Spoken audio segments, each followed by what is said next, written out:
Assalamualaikum warahmatullahi wabarakatuh. Waalaikumsalam warahmatullahi wabarakatuh. Waalaikumsalam warahmatullahi wabarakatuh. Selamat sore. Sore. Sore. Ya, sehat. Terima kasih. Alhamdulillah. Ya. Ya. Oke, untuk mempersingkat waktu, kita mulai ya. Iya, Kak. Oke.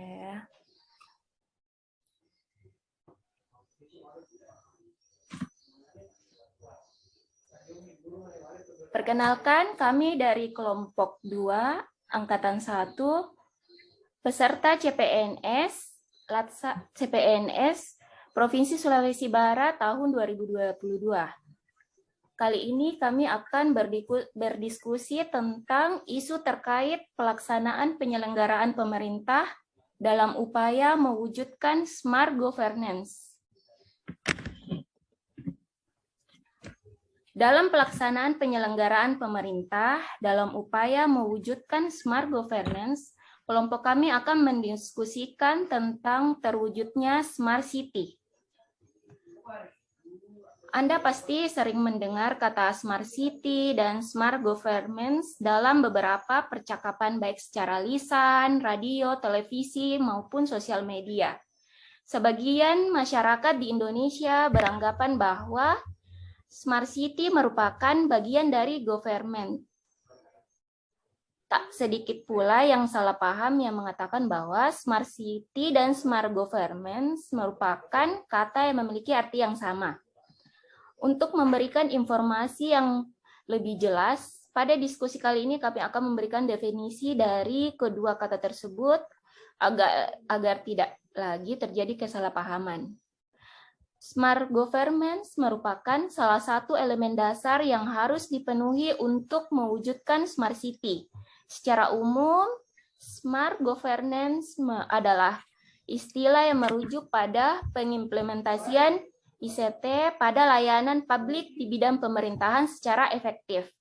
Sedangkan smart city selain mencakup administrasi, juga menangani layanan kesehatan, transportasi pendidikan, dan sebagainya. Pertanyaan seputar konsep penggabungan jalan keluar permasalahan layanan administratif di masyarakat dengan teknologi sudah menjadi perbincangan hangat di seluruh dunia sejak lama. Hal itulah yang kemudian mendorong munculnya istilah e-governance di masa lalu. Di dalam smart government, pelayanan publik dilakukan secara terpusat. Sistem pelayanannya sudah terintegrasi. Dampaknya adalah sistem dalam smart government dapat menopang dan menjamin kemudahan akses layanan secara efektif. Beberapa kota di Indonesia telah mengintegrasikan smart government secara langsung dengan aplikasi besar Smart City. Penerapan e-government di kota merupakan salah satu wujud program Smart City sebagai konsep dalam melengkapi tata kelola pemerintahan yang baik dengan lebih kompeten, sehingga dapat mengoptimalisasikan penggunaan sistem teknologi informasi dan komunikasi pada sistem pemerintahan dengan tujuan tercipta lingkungan kerja yang efektif, efisien, serta transparan dan akuntabilitas. Oke, di diskusi kali ini kami akan mengangkat isu mengenai smart government melalui transaksi pembayaran sistem barcode di Pasar Pak Bayang-Bayang, Kota Makassar.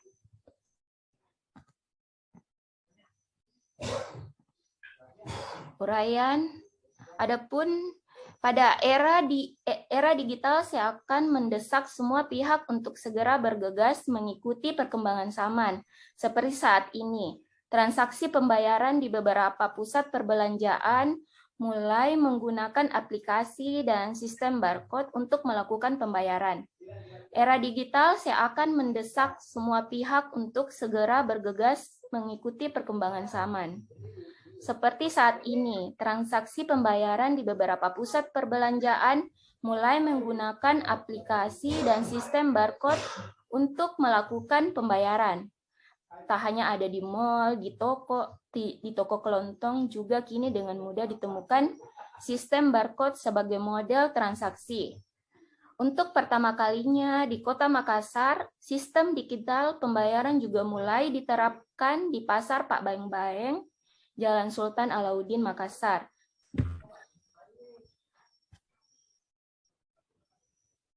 Di mana aplikasi ini diharapkan dapat memudahkan transaksi jual beli di pasar tradisional tanpa menggunakan uang tunai. Cukup dengan scan barcode, mulai aplikasi smartphone, penjual dan pembeli dapat bertransaksi. Tapi penerapan ini, sistem barcode ini di Pasar Bambang Makassar masih banyak warga yang lebih memilih melakukan transaksi dengan menggunakan uang tunai dibanding dengan menggunakan sistem barcode. Dari isu yang ada di atas, maka kelompok kami akan membahas topik tersebut. Mungkin dari Saudara Andi Nuraisa atau Saudara Harfian dapat mengidentifikasi masalah yang terjadi. Saya persilahkan kepada Andi Nuraisa pertama dulu. Makasih. Dari identifikasi yang masalah yang tadi Anda paparkan, itu dapat kita identifikasi masalah-masalah apa yang terjadi di kemudian. Menurut saya, dengan adanya sistem pembayaran sistem digital ini sangat mempermudah masyarakat dalam proses pembayaran, tetapi banyak masyarakat yang tidak bisa, banyak masyarakat tidak mengerti dengan bagaimana alurnya dalam pembayaran, kemudian masih berbelit-belit dalam proses pembayaran, kemudian fasilitas yang digunakan oleh setiap orang. Itu Kak, siapa tahu ada tambahan lagi dari Kak Harfian atau Kak Arlita? Oke, saya akan ini menurut pendapat saya ya, bahwa penerapan sistem pembayaran dengan transaksi barcode merupakan suatu sistem yang memudahkan masyarakat dalam melakukan transaksi pembelian di pasar tradisional. Akan tetapi, banyak masyarakat yang masih menggunakan uang tunai dalam proses transaksi. Hal ini mungkin dapat disebabkan karena manajemen pemasaran aplikasi ini masih sangat lemah, sehingga minat masyarakat terhadap aplikasi ini masih sangat kurang. Dan sehingga lebih menguntungkan jika pembayaran secara manual. Mungkin juga dapat disebabkan karena proses pembayaran secara manual lebih cepat dan mudah. Metode pembayaran dengan menggunakan aplikasi link aja menjadi salah satu hal yang bisa mengakibatkan kerugian bagi penjual. Hal ini karena sering mengalami, misal terjadi kegagalan proses bertransaksi. Saudara Harfian, apakah ada ini identifikasi dari Saudara Harfian, pendapatnya? Terima kasih. Assalamualaikum warahmatullahi wabarakatuh.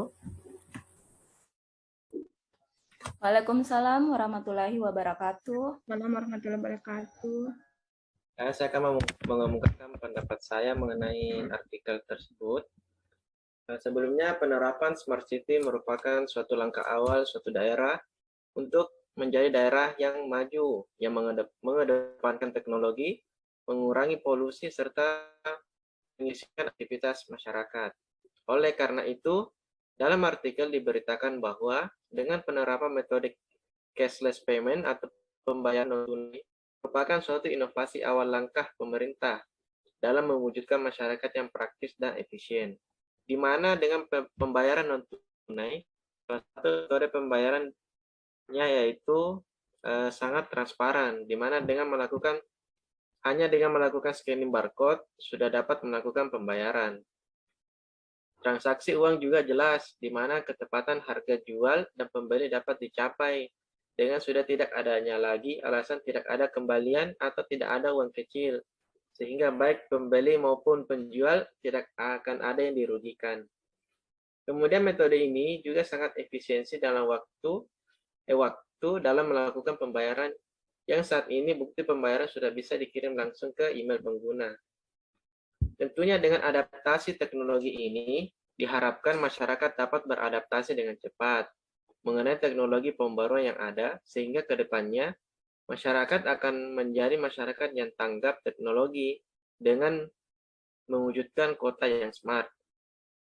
Dalam perspektif smart government, tentunya pemerintah sangat inisiatif dalam mewujudkan smart government ini. Salah satunya yaitu dengan pembayaran cashless tentunya akan mengurangi transaksi jual beli dengan uang tunai. Hal ini tentunya berdampak pada peningkatan kesehatan masyarakat, di mana dengan mengurangi transaksi tunai dapat mengurangi pula risiko penyebaran penyakit menular yang bisa saja menjadi media penularan adalah uang tunai. Mengingat uang tunai adalah salah satu benda yang tidak steril karena perpindahannya yang sangat cepat dari yang satu ke yang lain. Ya mungkin itu dulu dari saya. Bagaimana? Ya, terima kasih untuk Saudara Harfian.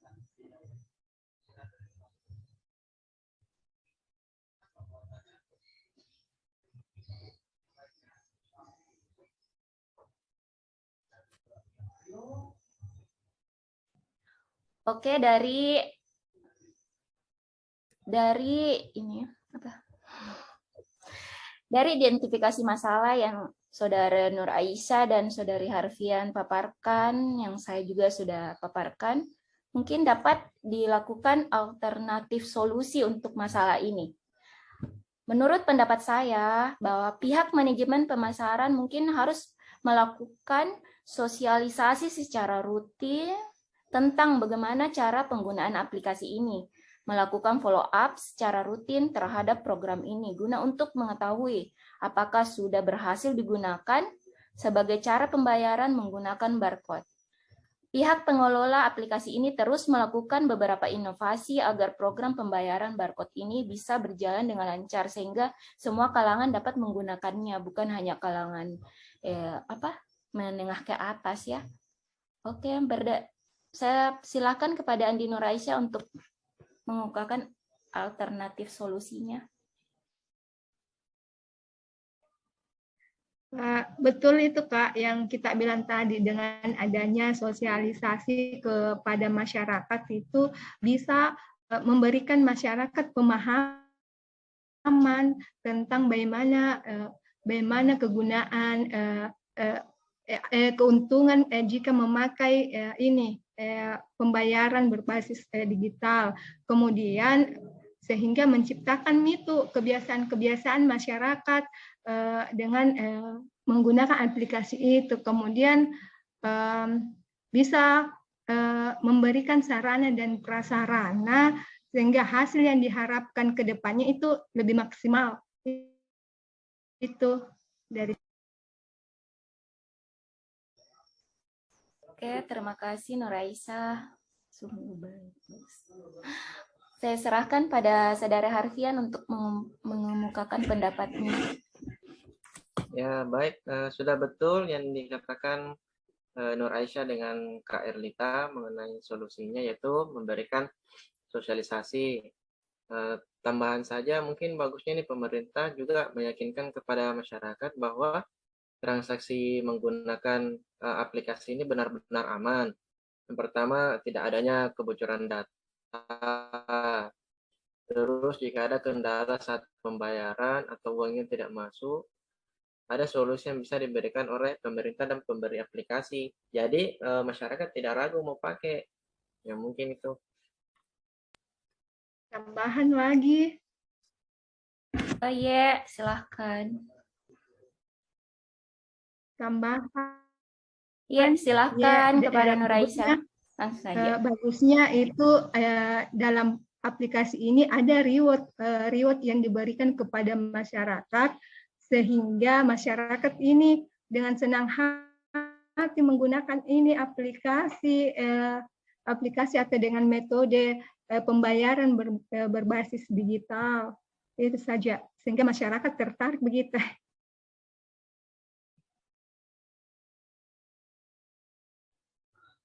Ya, sepertinya memang harus ada seperti itu agar masyarakat mau menggunakan sistem tersebut.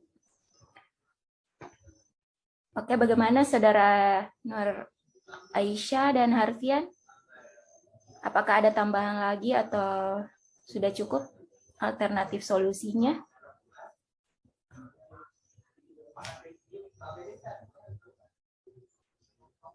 Saya rasa saya sudah cukup, Kak. Dan juga Kak, sudah cukup dan sudah sangat jelas tadi yang kita bahas mengenai identifikasi masalahnya, terus ada solusi yang diharapkan ke depannya. Jadi mungkin sebaiknya ini pemerintah menganggap e-government ini harus dipandang sebagai sarana ya, bukan sebagai tujuan. Agar implementasi e-government dapat terlaksana dengan baik, perlu diperhatikan seperti faktor teknis, faktor non-teknis yang dapat mempengaruhi keberhasilan. Bukan cuma cari untungnya saja. Bagaimana? Ya, sangat setuju, Kak. Ya, betul-betul. Karena sebenarnya penerapan konsep ini kan untuk masyarakat. Oh iya. Mungkin saya dapat ini berikan sedikit. Secara umum, smart governance dapat dianalisis melalui fokus aktivitasnya, yaitu tingkat partisipasi masyarakat, transparansi, informasi, dan kolaborasinya. Di mana smart government ini berfokus pada partisipasi warga negara di dalam urusan pemerintahan. Institusi pemerintah diperlukan terlibat untuk melibatkan publik untuk perbaikan keputusan melalui penyebaran secara luas pengetahuan dan meningkatkan partisipasi publik di dalam pemerintahan. Kedua, transparansi informasi. Di dalam pemerintahan, institusi pemerintah diperlukan untuk menggunakan teknologi untuk memasukkan informasi mengenai keputusan agensi dan operasional online dan di dalam ketersediaan forum kepada publik. Ketiga, kolaborasi. Kolaborasi lintas esensial pemerintah untuk memberikan layanan yang lebih baik kepada warga negara. Institusi pemerintah diperlukan untuk menggunakan secara inovasi metode dan sistem yang inovatif untuk bekerja sama di seluruh level pemerintahan dan melibatkan publik di dalam kegiatan pemerintahan. Jadi sistem barcode ini sudah cukup bagus, tinggal penerapannya saja yang belum maksimal ya. Oke, kalau sudah setuju dengan analisa masalah sama alternatifnya, mungkin kita akhiri diskusi kita hari ini. Bagaimana? Sebelum diakhiri, Kak, baiknya kita Ya. perkenalan dulu dari mana. Sebelum diakhiri, kita perkenalan dulu, Kak. Oke. Dari Kakak. Oh iya. Oke. Maaf sebelumnya perkenalannya terlambat. Ya, perkenalkan nama saya Erlita Puspitasari dari Laboratorium Kesehatan Daerah. Saya peserta Latsar CPNS Angkatan 1, golongan 3, kelompok 1 tahun 2022. Terima kasih. Ya, saya lanjut ya, Kak. Perkenalkan, nama saya Andi Nur Aisyah Fadila Ishak SKM, profesi sebagai penyuluh kesehatan masyarakat di Rumah Sakit Umum Daerah Provinsi Sulawesi Barat dan peserta Latsar CPNS tahun 2022. Ya, saya Harfian Ranggaharta, STRT, fisioterapis di Rumah Sakit Umum Daerah Provinsi Sulawesi Barat, serta Latsar lingkup pemerintah.